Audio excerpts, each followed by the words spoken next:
اردیبهشت تنها ماهیه که اسمش روشه. اردیبهشت تنها ماهیه که توش بهشت داره. اگر یه اردیبهشت ماهی بهتون گفت دوست دارم، بدونین این همون شانسیه که از قدیم و ندیم گفتن فقط یک بار در خونتون رو میزنه.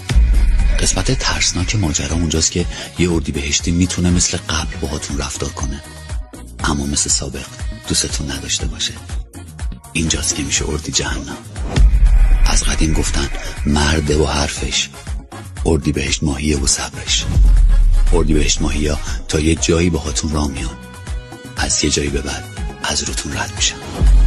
خیلی حواستون به اردیبهشت ماهیا باشه.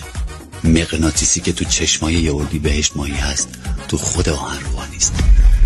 اردیبهشت ماهیا تولدتون مبارک.